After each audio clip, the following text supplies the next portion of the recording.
아버지 하나님 감사합니다. 오늘 또 이렇게 언약 신학을 또 공부하는 학생들과 함께 이렇게 또 공부할 수 있도록 인도하신 하나님의 은혜를 감사드렸고, 우리가 성경 말씀을 잘 깨달아서 아버지 하나님이시여 많은 하나님의 양을 치는데 아버지 하나님께서 도움 주시고, 그리고 이 언약 신학을 배움으로 인해서 하나님을 더욱더 알고 가까이 가는 그러한 저희들 될 수 있도록 도와주시옵소서. 감사하고 예수님 이름으로 기도드리옵나이다. 아멘. 오늘은 Covenant of Redemption, 다시 말해서 구속 언약에 대해서 이야기하겠습니다. 설명하겠습니다. 사실 구속 언약은 이걸 개발한 지는 얼마 안 돼요. 그리고 구속 언약은 성경에 나오는 그 컨셉이 아니에요. 성경에 나오지만은 이렇게 아비어스하게 나오지 않은 컨셉이에요. 그러니까 좀 비밀스러워요, 구속 언약에 대해서. 그리고 구속 언약은 삼위일체를 제대로 이해를 해야지만이 구속 언약을 갖다가 이해할 수가 있는 그러한 신학입니다. 그래서 오늘은 조금 좀 이렇게 영적으로 저희들이 좀 구속 언약에 대해서 설명하겠습니다. 그렇지만 구속 언약을 성도님들한테 구속 언약 이렇게 얘기하면요, 사실 성도님들은 좀 혼동이 와요. 왜냐하면 이게 성경에 있지 않는 거기 때문에. 그렇지만 우리 신학생들은 성경을 이해를 하고 성경 전체를 보고 이게 구속 언약이 이 성경에 나오는 이 흐름하고 어떻게 맞는지 그걸 갖다가 잘 살펴봐야 될 것 같습니다. 자, 인간 타락 전에 행위 언약이 두 번이나 등장합니다.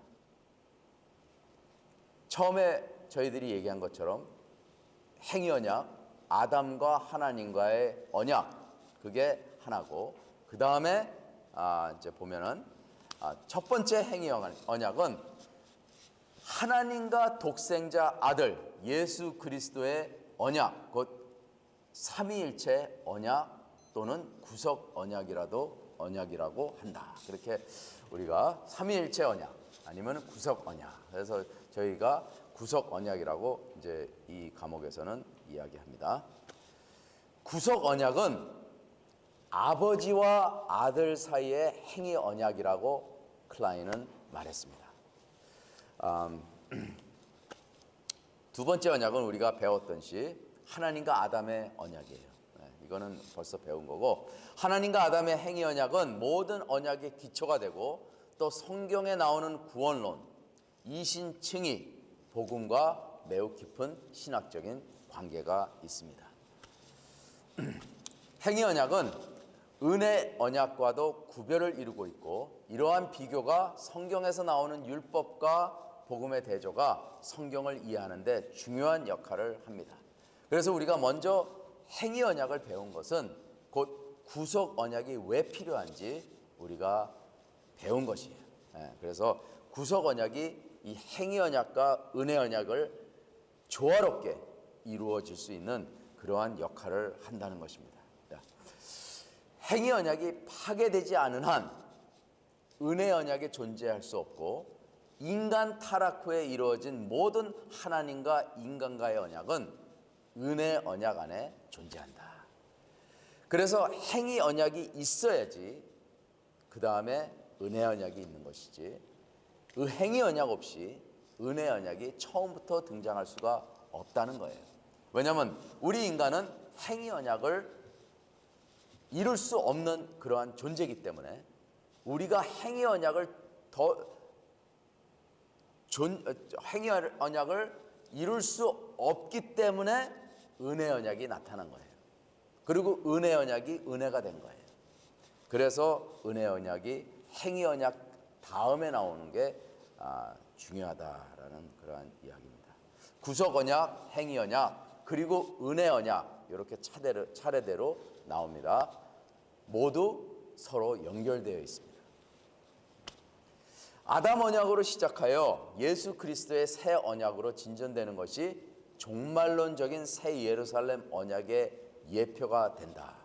다시 말해서 구약에서 나오는 이러한 언약들이 점진적으로 이게 발전이 되는데, 이게 어디를 향하냐?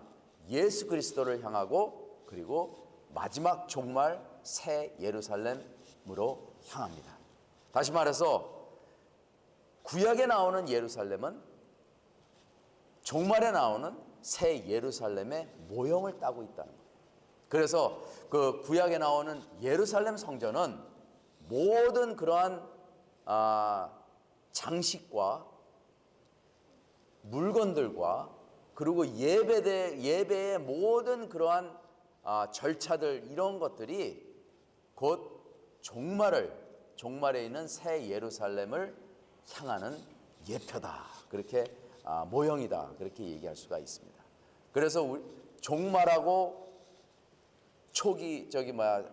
창조하고 이게 직접적으로 연결이 된다는 것이에요. 그래서 구속 언약은 또 다른 행위 언약이라고도 합니다. 원래 인간은 하나님의 소유인데 죄로 인해 사탄에게 종으로 팔려간 후 그들의 죄값을 하나님께서 치르고 죄인들을 다시 원주인으로 되돌리는 것을 구속이라고 합니다. 그래서 구속은 우리가 타락되고 죄악으로 인해서 사탄이 우리의 주인 역할을 하고 우리는 사탄의 종노릇을 했는데, 예수 그리스도가 십자가에 못 박혀 죽으시고 그 죄값을, 그 제물로 인해서 죄값을 내셨기 때문에 다시 우리를 사탄으로부터 회복하는 그러한 절차가 구속이다, 그렇게 얘기하는 것입니다. 행위 언약, Covenant of Work, 하나님과 인간과의 언약이라면 구속 언약은 Covenant of Redemption은 성부와 성자와의 언약의 약속을 이야기하는 것입니다. 구속 언약은 창세전에 이미 정해진 언약이므로 하나님이 예정하셨고 예지하신 것입니다. 사도행전 2장의 오순절 성령 강림날 베드로가 설교에 이런 말씀을 전했습니다.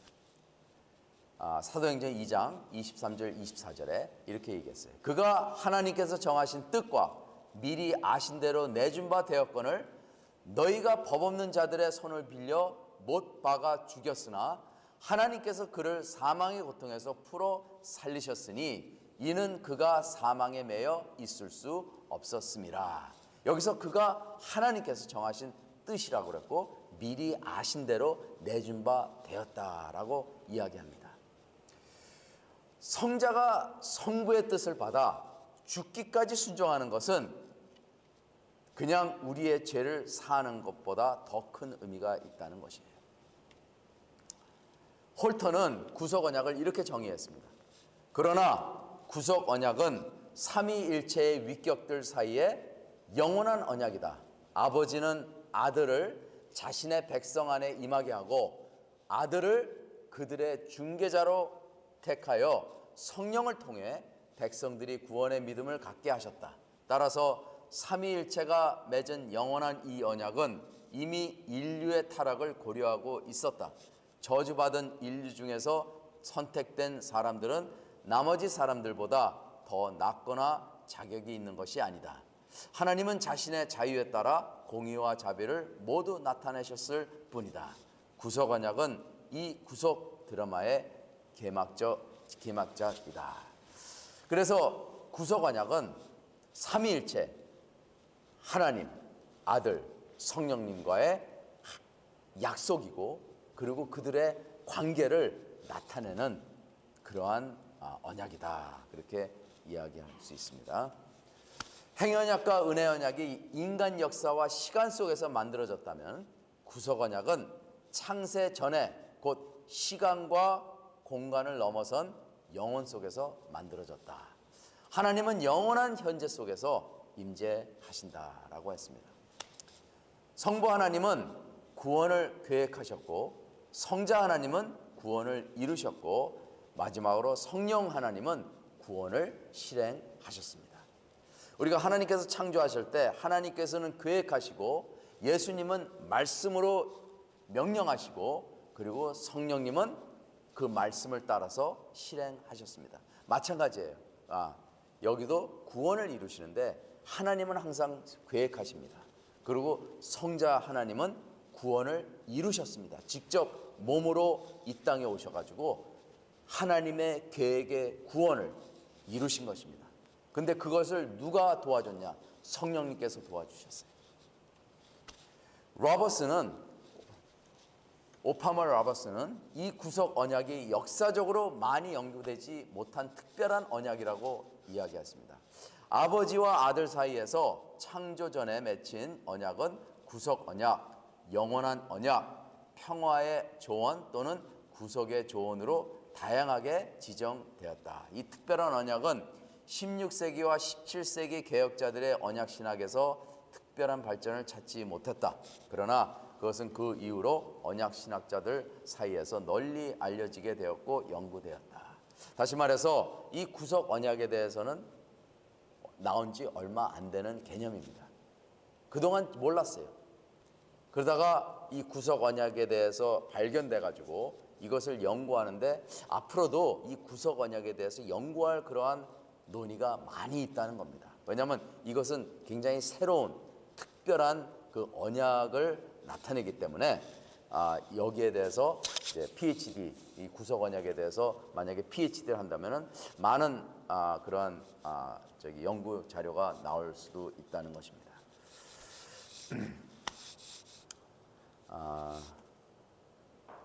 스가랴 6장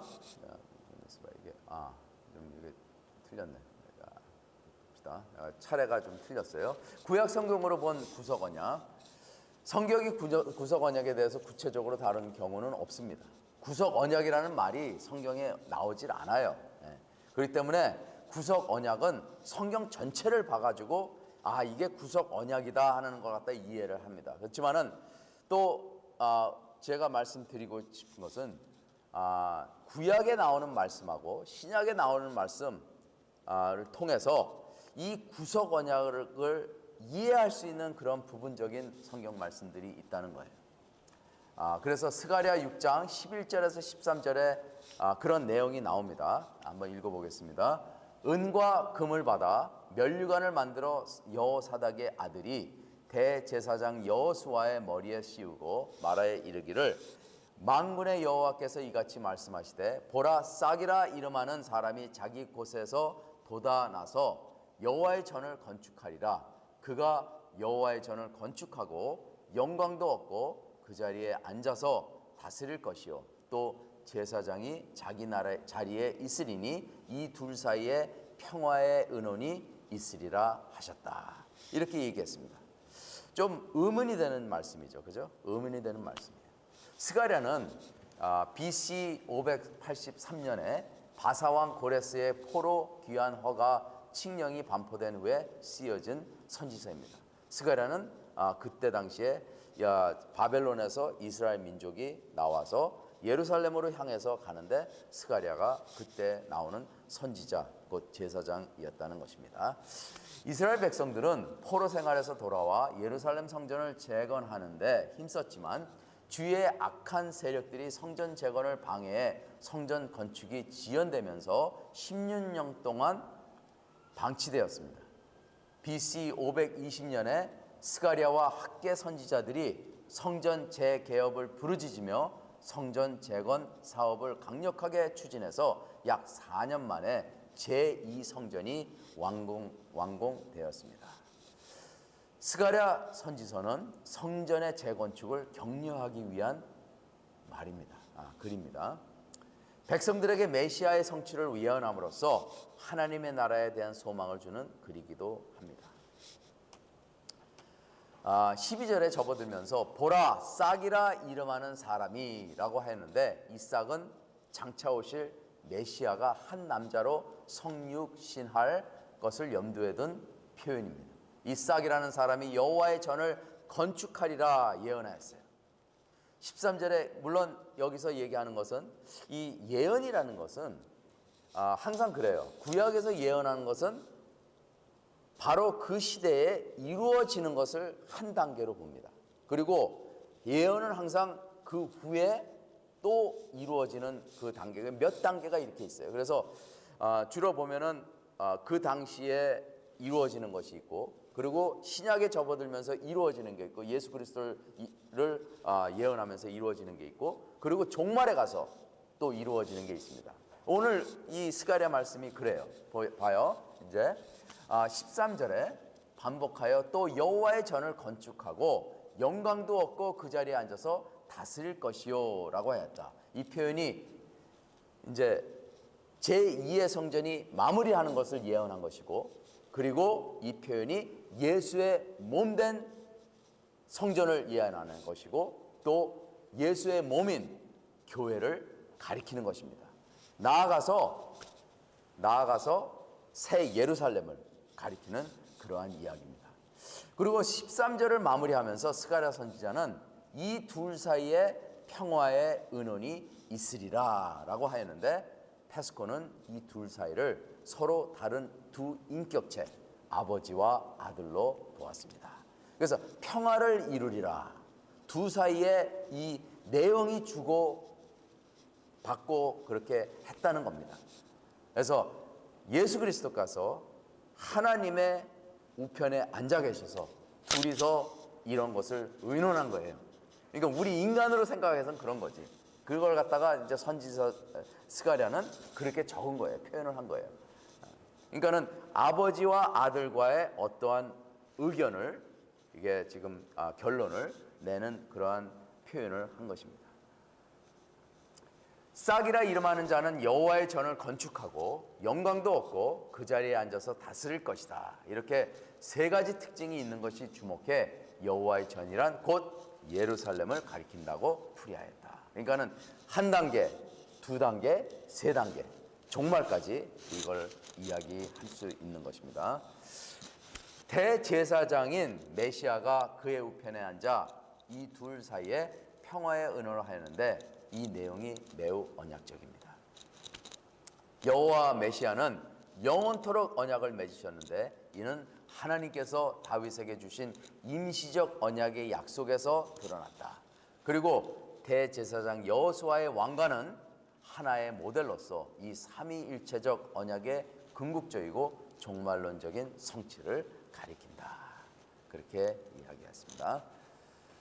자, 다음 시편 2편 7절에 보시면은 내가 여호와의 명령을 전하노라. 여호와께서 내게 이르시되 너는 내 아들이라. 오늘 내가 너를 낳았도다. 여기서 우리가 그 구속 언약의 그 의미를 발견할 수 있습니다.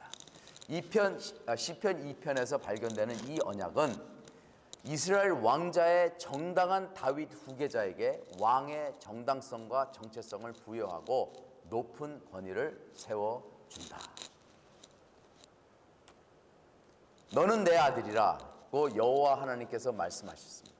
즉 삼위일체의 두 번째 위격 아들 하나님이신 예수 그리스도에게 왕이 되라고 내리신 칙령입니다.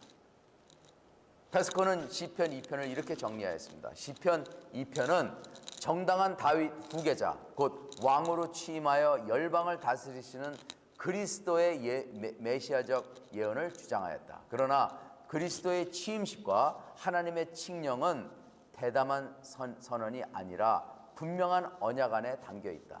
다윗의 후계자 중 한 명이 열방을 다스리겠다는 하나님의 언약 칙령은 구속사 무대에서 펼쳐졌는데 이것은 영혼의 뿌리를 두고 있다.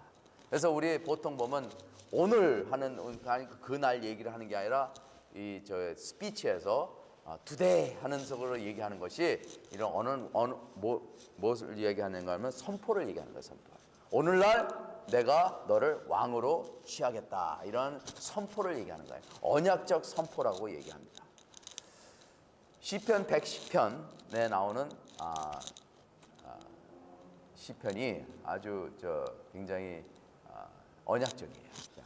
1절에서 4절 제가 읽어보겠습니다. 여호와께서 내 주에게 말씀하시기를 내가 내 원수들로 내 발판이 되게 하기까지 너는 내 오른쪽에 앉아 있으라 하셨도다. 여호와께서 시온에서부터 주의 권능과 규를 내보내시리니 주는 원수들 중에서 다스리소서. 주의 권능의 날에 주의 백성이 거룩한 옷을 입고 즐거이 헌신하니 새벽 이슬 같은 주의 청년들이 주께 나오는도다. 여호와는 맹세하고 변하지 아니하시리라. 이르시기를 너는 멜기세덱의 서열을 따라 영원한 제사장이라 하셨도다. 이 말 들어봤죠? 멜기세덱의 서열을 따라 영원한 제사장이라. 시편 110편 1절에 여호와께서 내 주에게 말씀하시기를 이라고 시작합니다. 이곳에 사용되는 여호와라는 호칭은 오직 하나님 아버지께만 작용되는 고유 명사입니다. 이 호칭은 시편 110편의 시편가인 다윗 왕보다 지위가 높기 때문에 다윗은 그를 아도나이, 다시 말해서 내 주여라고 앞으로 오실 예수 그리스도 곧 메시아를 가리킴이 틀림없습니다. 내가 내 원수들로 내 발판이 되게 하기까지 너는 내 오른쪽에 앉아 있으라 하셨도다의 내용은 아버지와 아들의 신약 신탁을 표현한 것입니다. 이 내용도 사도 바울도 증명한 바 그리스도 예수시니 그는 하나님 우편에 계신 자요 우리를 위하여 간구하시는 자신이라. 아들 예수 그리스도는 아버지 오른편에 영원전부터 계셨고 앞으로도 계속 그곳에 계실 하나님이신 것입니다. 시편 110편 4절 말씀에 여호와는 맹세하고 변하지 아니하리라. 이르시기를 너는 멜기세덱의 서열을 따라 영원한 제사장이라 하셨도다라고 한다. 이보다 더 정확한 확실한 언약 결의를 표현은 없다라고 봅니다.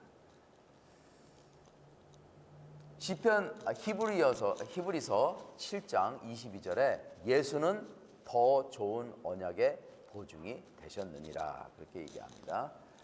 예수는 영원히 계심으로 그 제사장 직분도 갈리지 아니하느니라. 이 분명한 딜레마에 대한 가장 간단한 대답은 그 사건이 역사에서 일어난 것이 아니라 삼위일체가 택한 자의 구속을 계획하고 잉태했을 때 영혼 속에서 일어났음을 인식하는 데 있습니다. 시편 110편은 성령님에 대한 언급은 전혀 없지만 사도 베드로는 오순절날 성령님께서 오심에 대해 강조하며 이렇게 설교했습니다. 사도행전 2장 33절에서 35절 이렇게 나와요. 하나님이 오른손으로 예수를 높이심에 그가 약속하신 성령을 하나님께 받아서 너희가 보고 듣는 이것을 부어주셨느니라.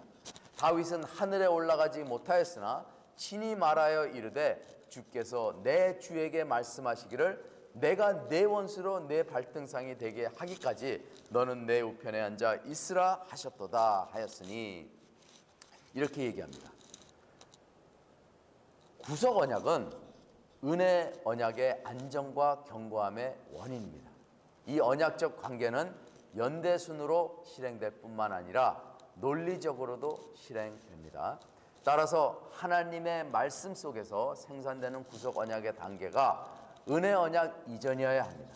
그렇지 않으면 기본적으로 은혜 언약이 그 기능을 잃게 됩니다. 그러므로 은혜 언약은 인간의 역사 가운데 이루어지지만 구속 언약은 영원 전부터 삼위일체의 언약 체결 안에서 이루어져야만 합니다.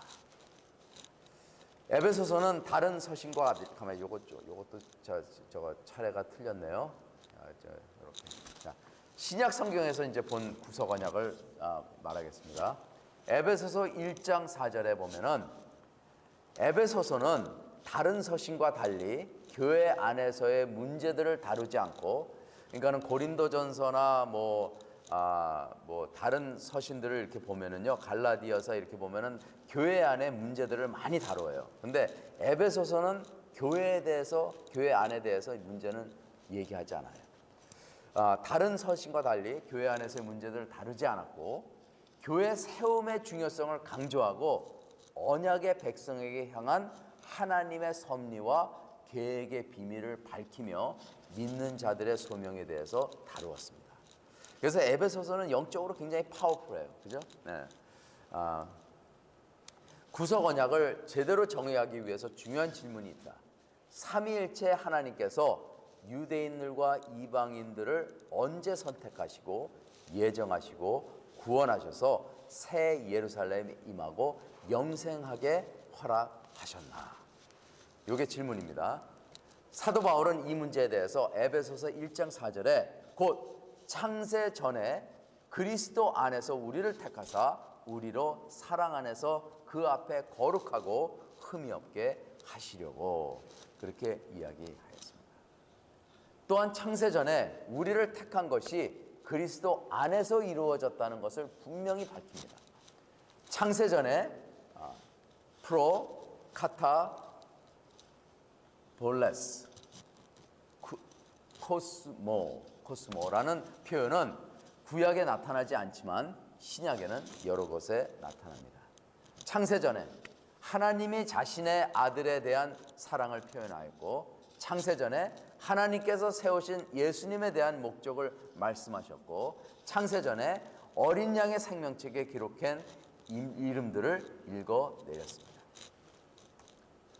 에베소서 2장 14절에는 이렇게 얘기해요. 그는 우리의 화평인지라 둘로 하나를 만드사 원수된 것 곧 중간에 막힌 담을 자기 육체로 허시고 라고 합니다. 또 16절에는 또 십자가로 이 둘을 한 몸으로 하나님과 화목하게 하려 하십니다. 원수된 것을 십자가로 소멸하시고 라는 표현도 더욱 강조한 언약 표현입니다. 아버지께서 내게 주시는 자는 다 내게로 올 것이요 내게 오는 자는 내가 결코 내쫓지 아니하리라. 요한복음 6장 37절에 이렇게 나옵니다. 에베소서 1장 5절에는 그 기쁘신 뜻대로 우리를 예정하사 예수 그리스도로 말미암아 자기의 아들들이 되게 하였으니, 생명책에 기록된 자들은 이미 창세전에 기록하신 기록이다. 우리 믿는 자들은 2000년 전 1세기 때에 존재하지 않았지만 영혼 속에서는 분명히 존재하고 있었고, 우리의 영혼은 이미 아버지의 가슴 품 안에 삼위일체의 언약 안에 들어가 있었다. 우리 전도사님 믿습니까? 이게 믿기가 참 이제 사람들은 그래요. 이게 하나님이 창세 전에 이미 생명책에 누가 구원이 될지, 누가 생명책에 적혀 있을지 미리 다 아시고 다 그걸 이루시고, 하나님은 그렇게 다 계획하시고 예정하시고 그 다음에 우리의 시간에 들어와서 이것을 하나하나 해결해 주시는 분이시다, 그런 얘기예요. 이게. 근데 그러면은 어떤 사람이 예수님을 믿고 안 믿고 어떻게 아냐 이거죠. 몰라요. 우리는 죽어봐야 알아. 죽어봐야 알아. 왜냐면 근데 이제 이게 있어요. 우리가 예수님 믿고 성령 세례를 받고, 그리고 우리가 이 땅에서 천국이 무엇인가를 갖다가 우리가 매일 체험한다면은 의심할 여지가 없죠. 그죠? 우리에게 우리 생명책에 있는 거예요. 그 의심할 필요가 없어요. 근데 긴가민가 하는 사람들이 있어. 이 사람이 과연 하늘나라에 들어가냐, 생명책에 기록되냐, 안 됐냐, 이거는 아무도 모르는 거예요. 하나님만 압니다. 사람의 속은 어느 누가 알겠습니까? 겉으로는 성령 충만한 척하지만은 속으로는 무슨 생각을 하고 있는지 어떻게 알아요? 진짜 하나님을 믿는 건지 아니면 부처님을 믿고 성령 충만한 건지 몰라 우리는. 그죠? 그러니까는 사람의 속은 아무도 모른다. 오직 하나님만 안다. 사실 사람의 속은요, 나도 몰라. 내가 내 속에 뭐가 있는지 몰라. 그렇기 때문에 내가 어떤 때는 내가 무슨 말을 할지 몰라요. 그래서 항상 조심합니다. 그래서 아버지가 구원을 주고자 예정한 자는 구원을 이룰 수가 없는 것입니다. 이에 내가 말하기를 하나님이여 보시옵소서, 두루마리 책에 나를 가리켜 기록된 것 같이 하나님의 뜻을 행하러 왔나이다 하셨느니라. 히브리서 10장 7절에 이렇게 얘기합니다. 그래서 한 번 구원을 받으면은, 믿음으로 인해서 구원을 받으면은 그 사람은 영생의 구원을 누릴 수 있는 분입니다. 그렇지만 인간으로서 하나님께서 나를 예정하시고 하나님께서 나를 구원하시고, 이것은 내가 앞으로 구원을 받고 어떻게 사느냐에 따라서 그 증거가 되고, 그리고 내 자신도 어슈런스가 있다는 겁니다. 그러니까 내가 믿음을 가지고 거기서 멈추고 믿음이 자라지 않으면은 내가 평생을 과연 내가 믿었나 안 믿었나 이런 식으로 생각하면서 교회나 왔다 갔다 하면서 살 수도 있다는 것이에요. 그렇지만은 이 믿음을 가지고 우리가 엑서사이즈를 하고 구원 안에서, 믿음 안에서 계속해서 자라고 우리가 성화의 그 체험을 갖다가 매일같이 하는 가운데서 하나님과 교제하면은 의심할 여지가 없죠. 그죠? 그리고 주위에 있는 많은 사람들이 다 인정을 하게 됩니다. 그러면은 나는 분명히 하늘나라에 간다고 해요. 근데 우리가 보통 이제 교회 다니는 분 이제 장례식을 해요. 그러면은 장례식을 하면은 이제 긴가민가 하는 사람이 있어. 그렇다 그래가지고 그분들한테 뭐 얘기를 합니까? 그냥 이분 열심히 신앙생활하고 하늘나라에 갔으니 하나님께서 받아주시옵소서 이렇게 기도를 합니다. 이제 그렇지만은 사실 인간은 구원은 전적으로 하나님의 주권에 달려 있습니다. 내가 구원받고 싶어서 구원받는 것이 아니고 하나님께서 나를 정해줘가지고 내가 창조 전에 이미 결정이 된 상태에도 그것을 알 수 있는 방법은 인간으로서는 몰라요. 그렇기 때문에 우리가 두려운 마음으로 하나님께 나가야지 하나님께서 우리를 붙잡아 주시고 하나님께서 우리와 관계를 맺어 주시고 언약의 백성으로서 우리에게 계시를 허락하여 주십니다. 그래서 구원은 나는 몰라. 하나님만 알고 있어. 그렇지만 우리가 체험을 통해서 내가 구원받았는지 나에게 대해서 증거도 되고 내 가족을 통해서 내가 증거가 되고 그리고 내 주위에 있는 사람이 나를 통해서 어떻게 변하는지 그걸 보고 하나님께서 나를 역사해 주시는구나 하는 것을 느낄 수가 있다는 겁니다. 페스코는 구약의 말씀과 신약의 말씀을 종합해서 이렇게 이야기합니다. 시편 기자가 언약을 여호와께서 내게 이르시되 너는 내 아들이라 오늘 나는 너를 낳았도다라고 기록할 때 이 언약의 발언은 택함 받은 자들의 기름 부음 받은 자 메시아 곧 그리스도 안에서 예정 선택되던 순간 만물의 창세 전에 이미 시작되었다. 삼위일체의 두 번째 인격은 단순히 역사 속뿐만 아니라 세상이 창세되기 전에도 그리스도로 확인되었다. 메시아인 그의 창세 전의 명칭이 후에 역사에서 펼쳐진 것이다. 다시 말해서 창세 전에 하나님께서 계획하시고 그리스도께서 그 계획을 실행하시려고 이 땅에 오셔서 십자가에 못 박혀 죽으시고 그 언약의 계획을 실행하시고 그리고 우리를 그를 통해서 구원하신 게 아버지와 아들의 구속 언약, 또 다른 행위 언약이라는 것입니다. 그죠? 디모데후서 1장 9절하고 10절 한번 보겠습니다. 디모데 전서와 후서는 바울이 디모데에게 쓴 목회 서신입니다.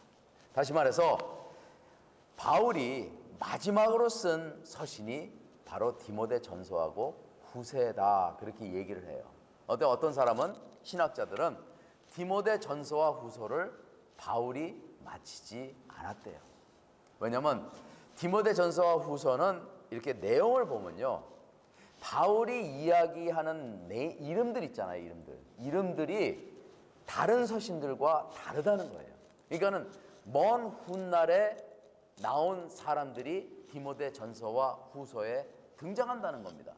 그래서 신학자들은 바울이 이 디모데 전서와 후서를 갖다가 시작을 했으나 끝을 맺지 못할 가능성도 많았고, 그리고 그 후에 그의 후손이 이 글을 갖다가 바울의 이름으로 대신 마무리 졌을 가능성이 많다.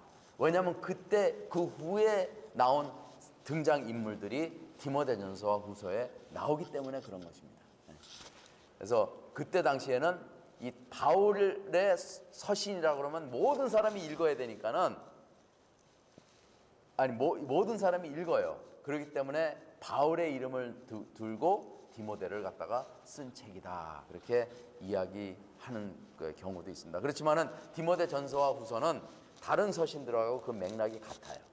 그리고 이거는 굉장히 중요한 내용이 뭐냐면은 앞으로 목회자들이 이제 교회를 갖다가 임할 때 바울이 목회 서신으로 우리 특히 목회자들, 교회 리더들한테 굉장히 중요한 서신입니다. 특히 디모데 후서는 디모데에게 마지막으로 쓴 유서와 같은 개인적인 심정을 담아서 쓴 서신입니다. 바울은 자신의 인생 말미에 있었고 자신의 임무가 끝나가고 있음을 알았다.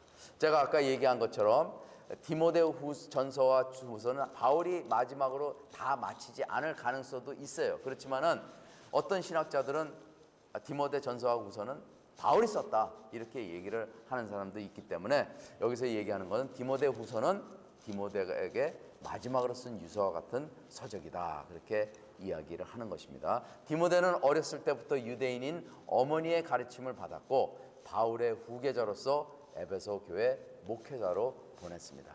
디모데가 굉장히 좋은 샘플이 돼요. 모델이 됩니다. 왜냐하면 디모데는 유대인이 아니고 유대인의 피가 섞여 있지만은 또 이방인의 피가 섞여 있고, 그리고 디모데는 할례를 받지 않았어도 분명히 예수 그리스도를 믿는 그러한 사람이기 때문에 바울이 디모데를 대해서 많이 이렇게 증거하고 디모데에 대해서 소개를 하고 그렇게 사역에 디모데를 모범으로 썼습니다. 하나님이 우리를 구원하사 거룩하신 소명으로 부르심은 우리의 행위대로 하심이 아니요 오직 자기의 뜻과 영원전부터 그리스도 예수 안에서 우리에게 주신 은혜대로 하심이라. 이제는 우리 구주 그리스도 예수의 나타나심으로 말미암아 나타났으니 그는 사망을 패하시고 복음으로써 생명과 썩지 아니할 것을 드러내신지라. 디모데후서 1장 9절하고 10절 말씀입니다. 자, 보십시오. 9절에 시작하면서 하나님이 우리를 구원하사 거룩하신 소명으로 부르심을 우리의 행위대로 하심이 아니요라고 하나님이 우리를 선택한 것이 전적으로 그리스도의 공임을 강조하였습니다. 우리의 행위가 아무 값어치 없는 이유는 이 모든 결정은 전적으로 하나님의 뜻과 하나님이 예수 안에서 우리에게 주신 은혜이기 때문인 그렇습니다. 그래서 행위가 아니요 오직 믿음으로 우리가 구원을 얻을 수 있다는 것이 바로 하나님께서 계획하시고 그리고 예수 그리스도께서 이 땅에 임하시고 그리고 성령님께서 이 일을 행하시는 그렇게 모든 것을 삼위일체가 다 이루셨기 때문에 우리는 그 하나님이 행하신 일을 그냥 믿기만 하면은 우리는 영생을 얻을 수 있다는 그러한 진리입니다.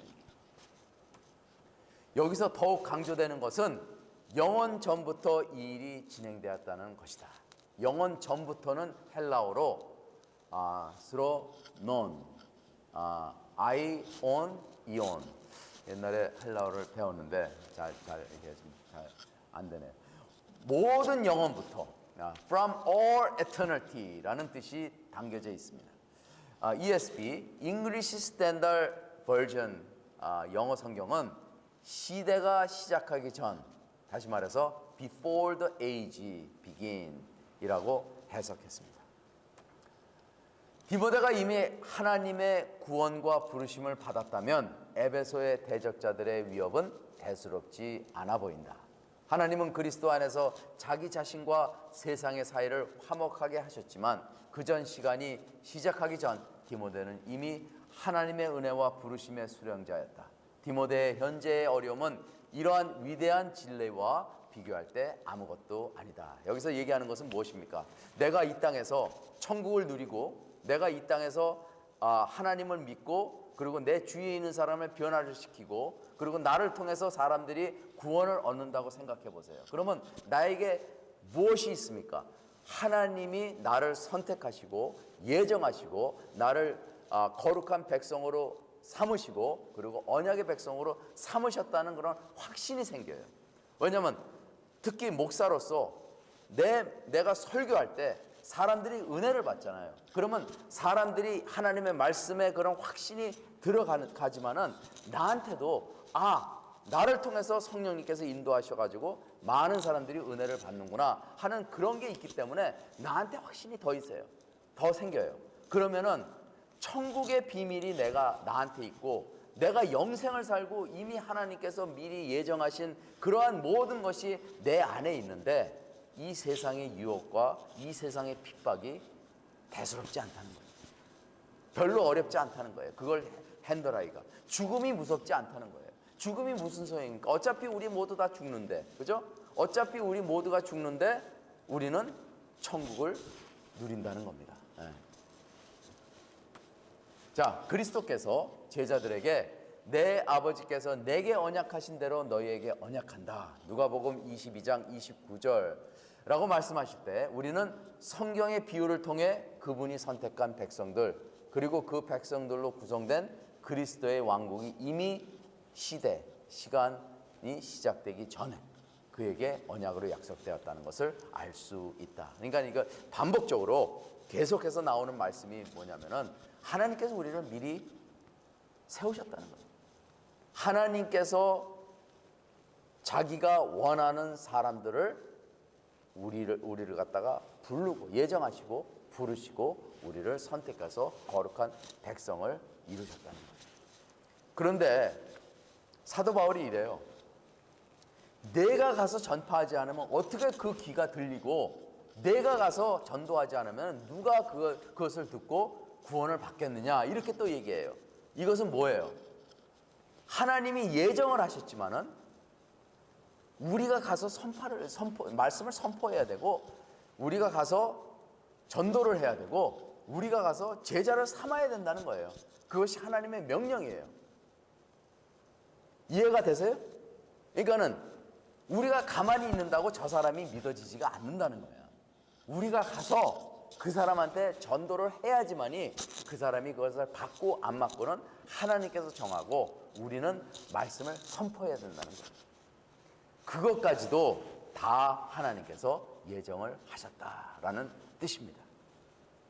그래서 우리 입장은 하나님한테 순종해야지 우리가 하나님이 돼서는 안 된다는 거예요. 우리가 하나님이 돼서 저 사람 하나님께서 이미 구해 주시는데 내가 뭘 가가지고 내가 그 사람한테 전도를 해. 할 필요 없잖아. 그러면 게으른 크리스찬이 돼버리고 나태한 크리스찬이 돼버리고 진리 안에서 살지 못하고 그러면서 하나님하고 멀어진다는 것입니다. 가이 리차드는 이 부분에 대해 예수님이 복음서에서 하신 말씀을 인용해서 이렇게 정리하였습니다. 예수께서는 이 땅에서 사역을 감당하실 때에 자신의 성육신 전에 아버지와 아들과 자신의 사명에 대해 합의하였다고 말씀하셨습니다. 그래서 예수님은 아버지가 자신을 세상에 보내셨고 그에게 특정한 사명을 주셨고 그에게 권한을 투자하는 것에 대해 우리에게 이야기하였다. 예수님은 아버지의 사업에 전념하고 그가 맡겨진 구체적인 일을 완수하셨다.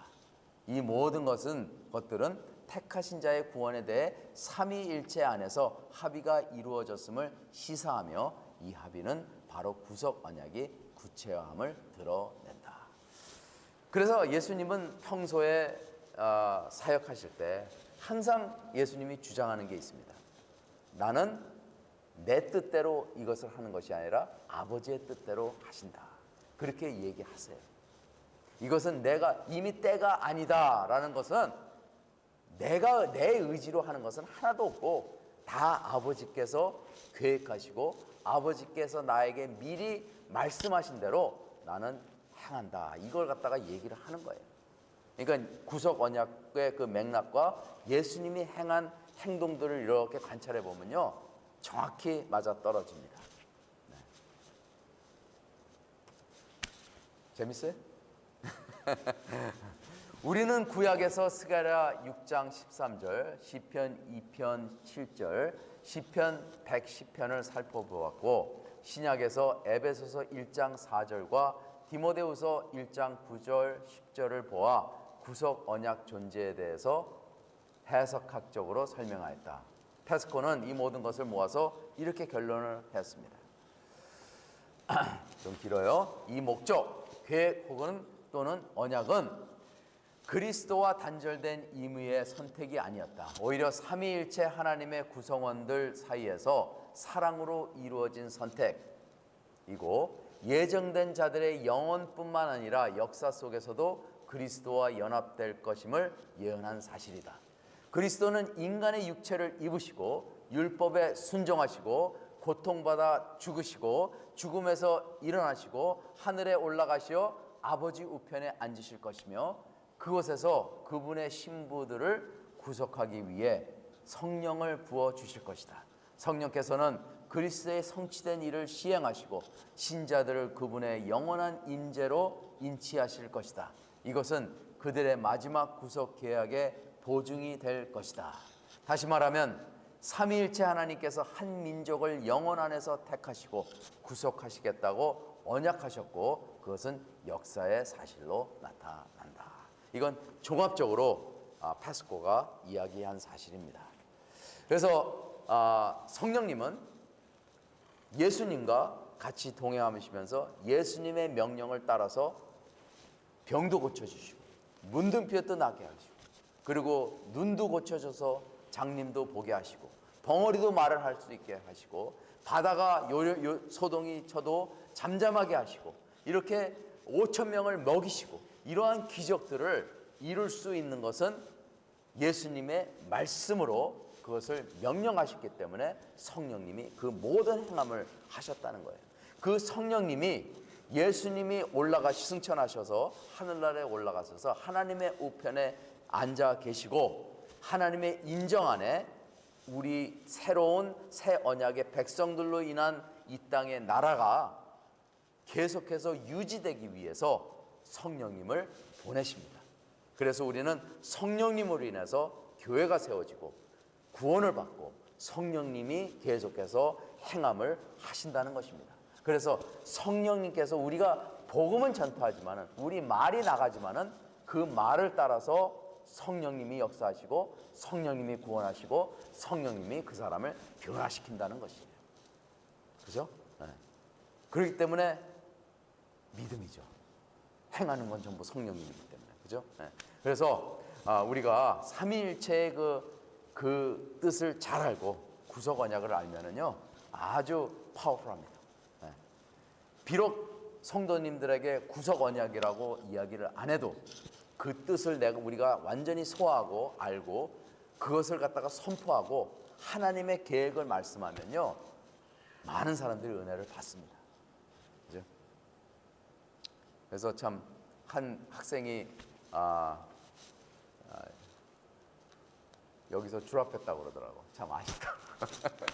이렇게 좋은 내용을 그냥 버리고 하여튼간에 삼위일체는 믿음의 관계가 아니라 사랑의 관계이며 사랑의 공동체라는 사실이다. 이렇기 때문에 삼위일체는 인간에 대한 사랑이 넘친다. 삼위일체는요 공동체예요. 삼위일체 공동체예요. 우리가 교회에서 공동체를 이루는 게 왜 중요하냐? 삼위일체를 공동체에서 담기를 원해요. 삼위일체는 우리에게 모범이 되는 공동체입니다. 사랑의 관계예요. 근데 이 사랑이 뭔지를 갖다가 우리가 잘 이해를 못해요. 사랑하고 은혜하고 이걸 우리가 구분을 잘 못합니다.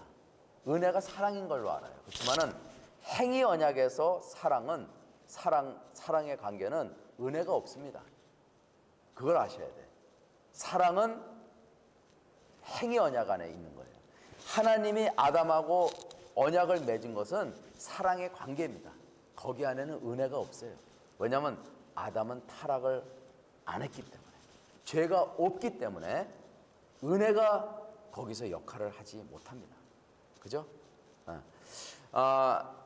내가 자식이 있는데 내 자식이 나한테 은혜를 받지 못합니다. 왜냐면 자식 있어요? 아들 있어요? 네. 자식은 아버지잖아. 그죠? 아버지잖아요. 내가 어디서 의도온 자식이면 내 아버지가 아닌데 아버지가 나를 자식으로 여겨. 그건 은혜예요. 근데 내 피로 인해서 내 아내의 뱃속에서 태어난 자식은 우리하고 나하고 내 자식의 관계는 은혜의 관계가 아니야. 사랑의 관계야. 사랑. 좀 이해하겠어요? 사랑의 관계. 내 아버지야. 내가 매를 때려도 내 아버지야. 내 아버지, 그거는 변함이 없는 거예요. 그렇지만 남의 자식 때리면 어떻게 돼요? 큰일 나. 큰일 나. 자, 내가 왜 그걸 얘기하는지 내가 이제 앞으로 나옵니다. 구속 언약이 이루어질 수밖에 없는 이유는 하나님의 속성, 즉 삼위일체 관계에서 유래하기 때문입니다. 삼위 하나님은 단일한 신격으로 통일을 이루고 있으므로 삼위 간의 사랑의 사귐이 있습니다. 삼위 하나님은 사랑의 공동체적 존재이다. 삼위 간에 상호 내주하고 상호 침투하며 상호 교제하는 사랑의 공동체이다. 즉 하나님은 삼위이기에 사랑이시다. 구속 언약은 성부와 성자, 언약의 보증인이며 택함받은 자들의 머리 사이의 협약이지만 은혜 언약은 삼위일체 하나님과 보증인이신 그리스도 안에 택함받은 죄인 사이에서 맺어진 언약입니다. 다시 말해서 하나님과 예수 그리스도는 행위 언약입니다. 구속 언약이니 행위 언약인데 그걸로 통해 가지고 행위 언약을 성취함으로 인해 가지고 그걸로 우리에게 은혜로 내려온다는 거예요. 그래서 우리가 예수 그리스도 안에 있으면은 은혜 언약 안에 있다는 것입니다. 그러므로 성자와 성부 사이에 영원한 평화의 은원이 없었다면은 삼위 하나님과 죄인 사이에도 언약은 없었을 것이다. 이렇게 얘기합니다. 구속 언약은 은혜 언약을 가능하게 합니다. 볼코프는 구속 언약이 성부와 성자 사이에 맺어진 협정이다라고 하였습니다. 성부는 성자를 선택받은 자의 머리와 구주로서 우리에게 주셨고 성자는 자기에게 주어진 자들을 자원하여 대신하셨다고 설명해 구속 언약을 정의한다. 다시 말해서 우리를 구원하시려고 예수님은 죽으신 것입니다. 하나님과 예수 그리스도의 언약의 관계, 약속의 관계는 다시 말해서 하나님은 예수 그리스도를 보고 내 아들 보고 너는 이 세상에 있는 사람들 위해 죽어라. 내가 선택한 예정된 자들을 위해서 너는 죽어라. 그걸 명령을 따랐고 그리고 십자가에 못 박혀 죽으신 것입니다. 구속 언약이 왜 중요한지 이제 구속 언약이 그냥 하나님과 예수 그리스도의 그 관계에서 서로 조약을 맺고 그리고 예수 그리스도가 이 땅에 내려오셔가지고 우리를 위해서 언약을 성취하셨고 그리고 예수 그리스도의 그 언약 성취를 통해서 우리가 구원을 받았는데 이게 왜 중요한지 이제 설명하겠습니다. 이 다음 섹션은 아담의 행위 언약과 그리스도의 구속 언약을 비교하는 거예요. 비교하면서 대조하는 거예요. 대조는 반대편을 서가지고 성경에는 굉장히 그 대조가 많아요. 낮이 있으면 밤이 있고 거짓이 있으면 진리가 있고 그리고 사탄이 있으면 천사가 있고 그죠? 그래서 악한 자가 있으면 좋은 자가 있고 이렇게 해가지고 대조가 많아요. 그래서 여기서도 아담의 행위 언약과 그리스도의 구속 언약이 대조가 된다. 그렇게 설명이 됩니다. 하나님과 아담의 관계는 율법 언약의 관계이고 사랑의 관계임을 정의한다.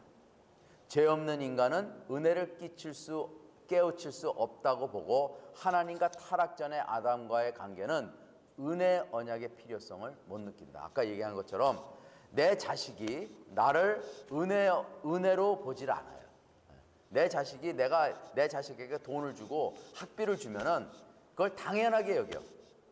왜냐하면 자식이니까.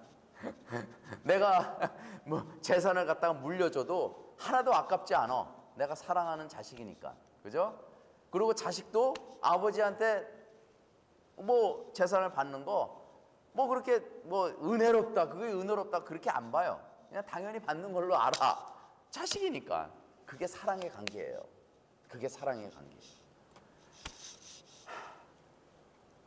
클라인은 하나님과 인간과의 관계를 종주국 가신 조약 안에서 그 의미를 찾습니다. 이게 중요해요. 여기가 이 클라인은 굉장히 종주국 가신 조약을 보면서 하나님의 말씀을 많이 깨달았습니다. 옛날에 고대 시대 때 이 언약, 조약, 이것이 왜 그때 시대에 왜 중요했던지 그걸 갖다가 연구하면서 깨달은 부분을 바이블 성경 말씀을 풀이하는데 씁니다. 자, 고대 조약 문서에서 사랑은 종주 왕의 지시에 신실하게 따르는 것으로 정의되었다. 종주 왕에게 충성을 맹세하면서 종속 왕은 우리는 우리 주군을 사랑할 것이다 라고 선포하였다. 그리고 반역의 의심을 벗어나려는 종속 왕은 그가 대화의 종이며 친구, 직역하면 종주 왕을 사랑하는 사람이라고 주장한다. 언약 어휘에서 사랑은 특정 법률 의무로서 규정하기 힘든 어떤 감정 상태를 가리키는 말이 아니다. 반대로 종주왕을 사랑한다는 것은 그와의 조약에 규정된 특정한 계명들을 순종함으로 그를 섬기는 것을 의미한다.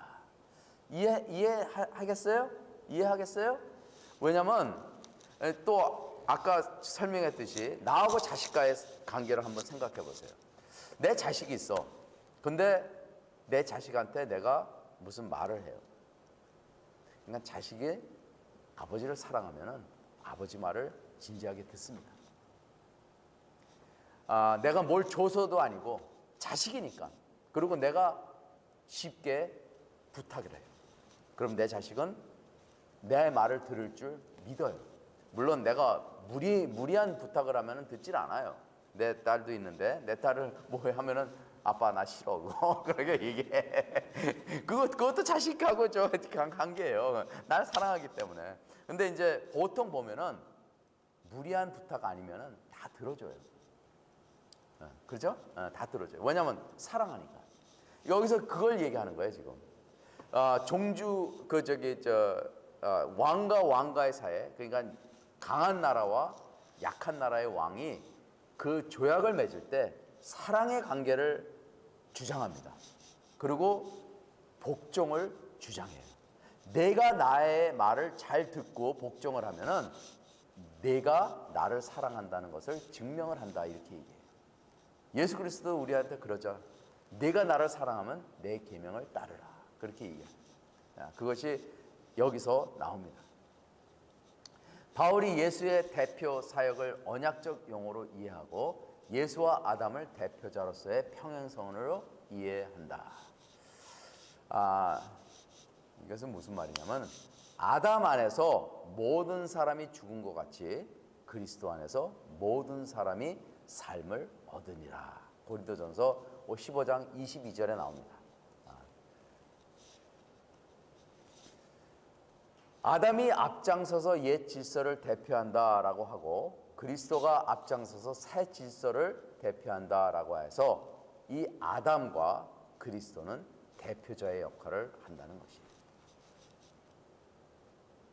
모든 사람은 그리스도 안에 있는 모든 사람, 즉 그리스도를 믿고 신뢰하여 그와 연합한 선택된 사람들만 가리키는 표현이다. 그러니까 하나님께서 예정된 자들만이 그리스도. 그러니까는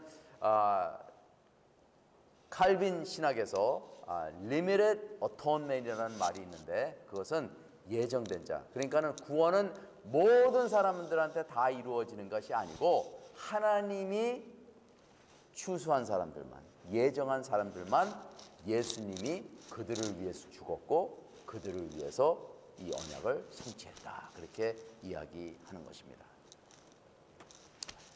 고린도전서 15장 42절에서 49절 말씀을 한번 보겠는데 바울은 아담을 첫사람으로 지명하였고 45절에 그런 나와요. 첫사람으로 지명하였고 예수는 둘째 사람으로 지명하였다. 그러니까 아담이 첫사람이고 예수는 둘째 아담이라는 거죠. 첫사람은 육의 몸을 지녔으나 둘째 사람은 신령한 몸과 영의 몸을 지녔다. 계속해서 바울은 아담과 그리스도를 대조시켜 생명 대 영, 육의 사람 대 신령한 사람, 땅에서 난 자 대 하늘에서 난 자, 흙에 속한 자 대 하늘에 속한 자, 썩은 것과 썩지 않은 것 등 그들의 차이점을 이렇게 대조해서 설명하였습니다. 첫 번째 아담은 생명을 받았습니다. 마지막 아담은 생명을 주었습니다. 인간이 아담의 모형을 따른 자연적인 몸을 가지고 있는 것처럼 그리스도도 부활하여 영적인 몸을 받게 될 모든 사람의 대표이시다. 바울의 논증 틀은 대표적이고 구원론적이며 종말론적입니다. 그리스도의 의로운 행위로 인하여 그는 언약을 성취하셨고 그를 믿는 모든 자들에게 그의 의로움을 전가해 아담 안에서 그리스도 안으로 옮겨 주었다. 그리스도 안에 속한 자들은 하나님의 은혜로 아담의 저주, 죄 그리고 죽음으로부터 해방되어 그리스도 안에서 의인으로 인정받는 동시에 복과 생명을 선물로 받았다. 그래서 참 예수 그리스도를 믿는다는 것이 얼마나 큰 복인지 모릅니다. 우리가 예수 그리스도를 제대로 믿으면은 이 세상에서도 많은 것을 누릴 수가 있어요. 정말이에요. 많은 것을 누려. 왜냐하면 우리 이 땅에서 예수 그리스도의 영을 받고 예수 그리스도의 생명을 받고 그리고 우리가 정말 살아가면서 예수 그리스도의 지혜를 받으면은 그 지혜가 우리 삶에 직접 적용이 되면서 사람과의 관계도 좋아지고 그리고 이 땅에서 누리는 모든 지혜로운 삶을 통해서 정말 솔로몬이 지혜로 인해서 부와 영예를 다 누렸듯이 우리도 그렇게 할 수 있습니다.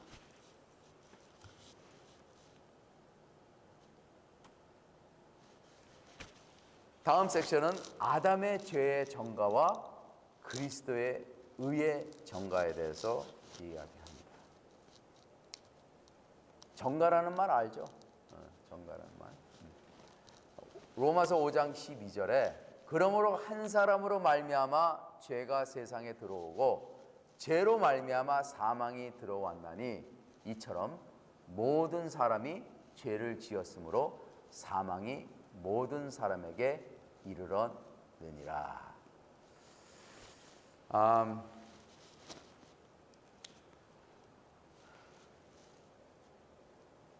그래서 예수 그리스도가 구속 언약으로 인해서 하나님과 예수 그리스도가 약속을 해서 이 땅에 오신 이 모든 사건이 아담의 행위 언약과 지금 비교를 하면서 대조를 이루고 있는 겁니다. 그죠? 네. 그러니까 구속 언약이 예수 그리스도가 이 땅에 내려오신 게 창세기 1장에서 3장에 나오는 모든 내용들과 이 예수 그리스도와의 대조를 로마서에 그렇게 자세히 설명되어 있습니다. 그래서 우리가 이 구속 언약이 이 행위 언약과 어떻게 대조를 이루고 아담이 이루지 못한 것을 예수 그리스도가 이루셨고 그리고 예수 그리스도를 통해서 우리가 옛 아담의 속에 있어야 되는데 우리가 예수 그리스도를 통해서 새 언약으로 들어감으로 인해서 우리는 하나님의 선택된 백성, 새 언약의 백성으로 우리가 이룰 수 있다는 그러한 말씀이네요.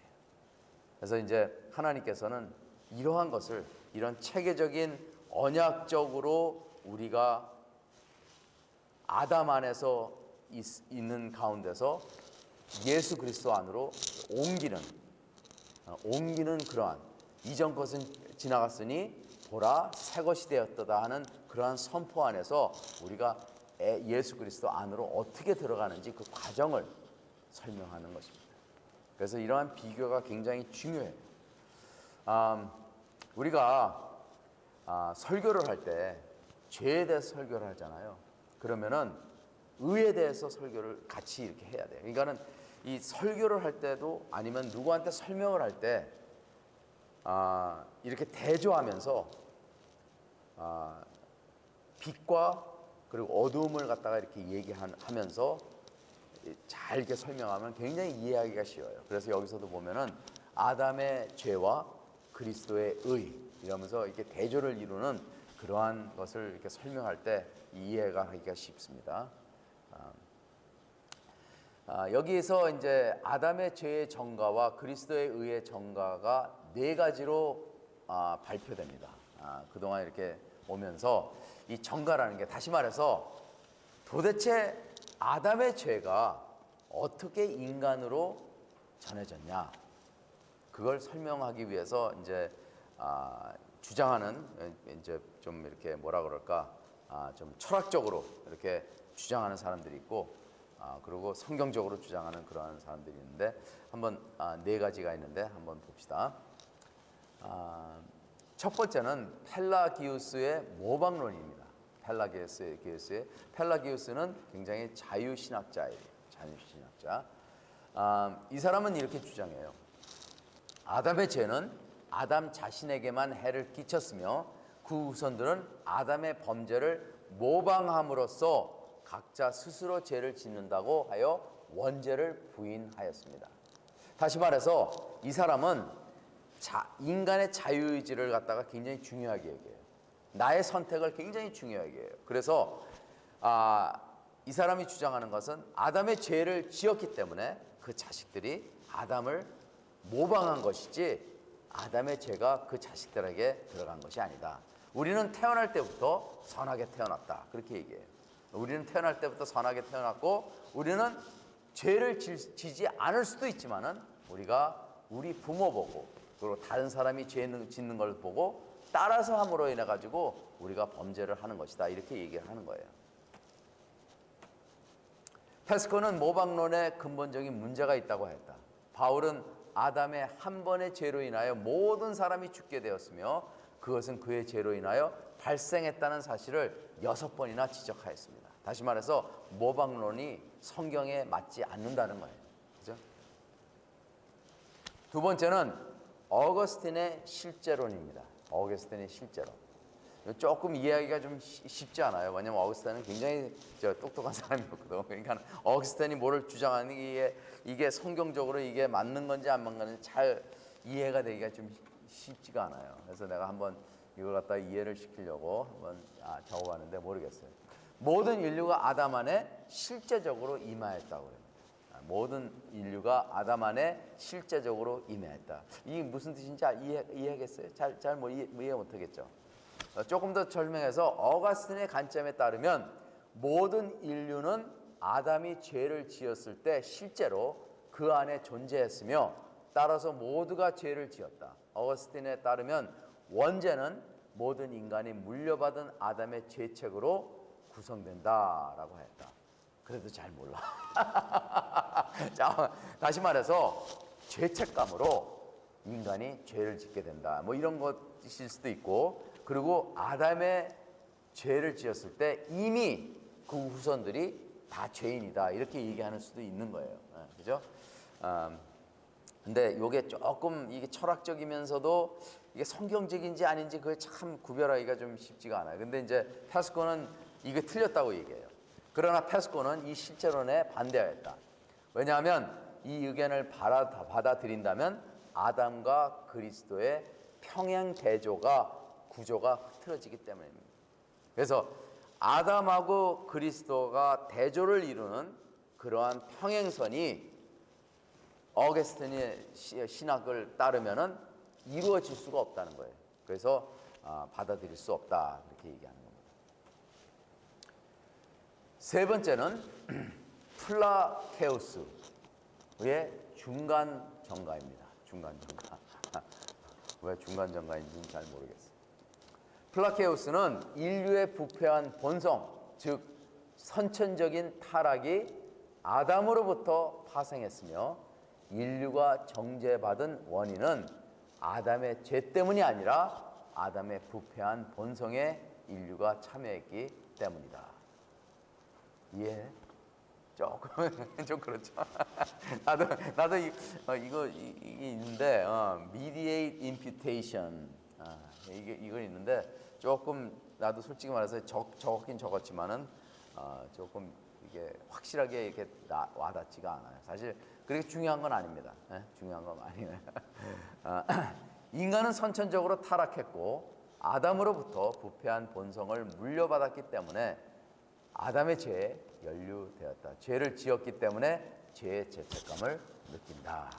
이렇게 그냥 이런 게 있다. 이런 것만 알아두면 됩니다. 페스코는 인류는 아담의 책임감을 물려받지 않았다고 했다. 그들은 아담의 타락한 성품을 물려받은 것이다. 그리고 이 타락한 성품이 인류로 인해 죄를 짓게 한 것이다. 곧 아담의 지혜가 인류에게 전가된 것이다. 그래서 아담의 죄는 인간에게 전가할 수 있는 거예요. 그러니까 인간은 태어날 때부터 이미 그 죄성을 가지고 태어난 거예요. 그 피에 죄가 이미 들어가 있어요. 믿죠? 그거? 믿죠? 그러니까 전가라는 게 그거잖아요. 그 피에 그 죄의 속성이, 본질이 임해가지고 태어난 거예요. 그죠? 네. 그렇기 때문에 어느 누구도 죄에서 벗어날 수가 없어요. 그래서 예수 그리스도는 죄가 없는 인간으로 태어난 거죠. 비록 인간의 몸에서 태어났지만은 인간의 피를 섞이지 않은 예수 그리스도. 믿어요? 마리아는 처녀예요. 남자하고 관계를 갖지 않은 처녀가 잉태를 했어요. 그리고 이 생아, 그러니까는 아이가 엄마의 뱃속에 있을 때 이 엄마의 몸에 있는 영양분을 아이가 빨아먹습니다. 그래서 아이가 좋아하는, 제 아내가 우리 작은 아이를 뵀을 때 제 아내 고기 되게 싫어해요. 고기 싫어해요. 고기 먹기 원하지 않아요. 근데 그 애 뵐 때는 그 홈타운 뷔페 가가지고 홈타운 뷔페 가지고 스테이크를 갖다가 이만큼 쌓아가지고 먹었어요. 얼마나 고기를 잘 먹든지 하여튼 애가 고기를 좋아해. 근데 우리 작은 아이가 태어나고 난 다음에 얼마나 고기를 좋아하는지, 그러니까 애 때문에 내 아내가 고기를 먹은 거야. 근데 애가 딱 태어나고 난 다음에는 고기를 안 먹어. 그래서 탯줄이 엄마랑 연결돼 가지고 아이가 엄마의 영양분을 빨아먹는 거예요. 근데 아이는 그 피는 엄마하고 섞질 않습니다. 왜냐하면 아이의 피형이 엄마의 피형과 틀려요. 그죠? 그러니까 피는 섞이지 않아요. 근데 영양분은 따라와요. 참 신기해요. 그렇기 때문에 예수 그리스도가 처녀의 뱃속에 잉태하여 그 아이가 태어났는데, 예수 그리스도는 엄마의 피를 받지 않고, 왜냐하면 남자하고 같이 남자와 여자가 같이 해가지고 태어난 아이는 부모의 피를 받습니다. 그런데 처녀가 잉태했기 때문에 피를 받지 않고 태어났기 때문에 그 예수 그리스도의 피는 순수한 피고, 그리고 아담이 타락하기 전에 있는 그 피에서 태어난 것입니다. 그러니까 예수 그리스도의 피는 깨끗한 피예요. 죄가 없는, 정가가 안 된 그런 피입니다. 그래서 죄가 없으신 예수 그리스도라고 우리가 얘기합니다. 그리고 예수 그리스도가 어린 양이신 것은 흠이 없다는 거예요. 그러니까 몸에 아무 흠이 없다는 거예요. 깨끗하다는 거예요. 그리고 또 예수 그리스도가 두 번째 아담이라는 그 이유가 거기에 있는 것입니다.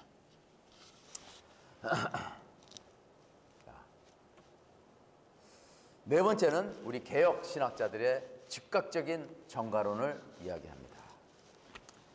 즉각적인 정가는 아담이 죄를 지었을 때 더 이상의 고리 없이 그의 행위만으로 모든 인류가 죄를 범하게 되었다고 주장한다.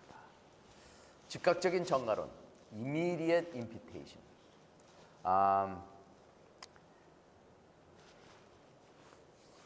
그렇죠? 네, 참. 그래서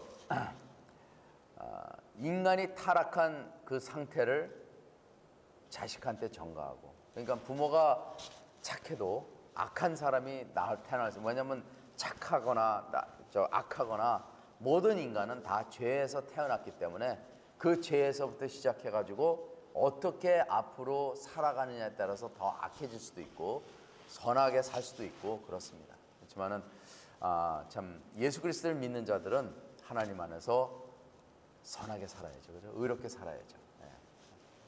근데 참 의롭게 살았기 때문에 또 자식이 또 의로울 수가 있어요. 그렇지만 또 어떤 때는 돌연변이가 나와. 아무리 좋은 가정에서 태어나도 악한 자가 나와. 그건 참 미스터리지만은 우리 인간들은 다 태어나면서 죄성을 가지고 태어났다. 그리고 어느 누구도 막론하고 우리는 죽어야 될 그러한 인간이지만은 우리가 살아가면서 예수 그리스도를 만나면은 뱃속에서부터 뭐 예수를 믿었다 이렇게 얘기하는 사람이 있어요. 근데 그게 사실 이해는 돼요. 왜냐하면 부모의 믿음으로 인해 가지고 아이가 구원을 받게 되는데 결국에는 아이가 커서 티네저가 되고 어느 정도 자라면은 예수님을 다시 믿어야 됩니다. 예수님을 다시 생각하고 본인이 결정을 해야 됩니다. 예수 그리스도를 믿겠다고. 그것이 컨퍼메이션이거든요. 그래가지고 본인이 예수 그리스도를 믿고 다시 성령의 인치심을 받고 그리고 삶의 변화가 그때부터 시작하는 그러한 삶을 추구해야 된다는 것입니다. 그래서 아무리 어렸을 때부터 교회를 다니고 예수 그리스도를 믿는다 하더라도 그 결정은 언젠가는 해야 된다. 모든 사람이 다 같은 그러한 삶을 살아야 된다는 것입니다. 아담의 죄가 인류에게 전가된 것 같이 그리스도의 의가 하나님의 언약의 백성들에게 전가됨을 말합니다. 그래서 그리스도가 우리를 위해서 죽었다는 것은 정말로 우리는 행복한 자입니다. 그래서 우리가 예수 그리스도를 믿는다는 것은 특권이고, 그리고 우리가 은혜를 받는 것이 왜 은혜냐? 죽어야 될 우리를 하나님께서 선택하셔서 우리를 은혜로서 그리고 사랑으로서 하나님께서 들어 올려 주셨고, 우리가 이제는 이 땅에 속하는 것이 아니라 이미 종말로 우리가 가서 이 세상이 생겨나기 전, 창조 전에 이미 결정한 예정된 우리이기 때문에 이미 우리는 하늘나라에 속해 있지 이 땅에 속해 있지 않다는 것입니다. 그래서 우리는 비록 잠깐 이 땅에 살지만은 우리는 이 땅에 살면서 이 땅에 사는 사람들 같이 지내면 안 되는 거예요. 우리는 이 땅에 살면서도 하늘에서 사는 것 같이 그렇게 지내야지 우리가 이 땅에서 언약의 백성으로 살 수 있다는 것입니다. 결과적으로 그리스도 안에서 신자들은 행위 언약에 대한 더 이상의 의무를 갖지 않는다. 그리스도께서는 그들을 대신하여 행위 언약에 대한 그들의 모든 의무를 이행하셨다. 그리스도 안에서 하나님은 우리와 두 번째 언약을 맺으셨다. 흔히 은혜 언약으로 불리는 이 언약은 그리스도 안에서 하나님이 죄인에게 주시는 값없는 은혜의 풍성함으로 채워져 있다. 그래서 우리가 양자라고 그러잖아요. 우리가 예수 그리스도는 하나님의 첫 아들이시고 그리고 우리는 양자입니다. 그러니까는 친자식에게 내리신 그것은 하나님의 사랑이지만은 양자로 들어온 사람들은 우리이기 때문에 우리를 은혜로 우리를 이끌어 주셔야지만 우리가 올 수 있다는 것이에요. 왜냐하면 행위의 언약이 우리에게 어플라이가 못 되는 것은 아직 우리는 죄인이기 때문에, 죄인의 몸을 가지고 있기 때문에 우리를 행위 언약으로 하면 언약을 우리에게 적용하면은 우리는 당장 죽습니다.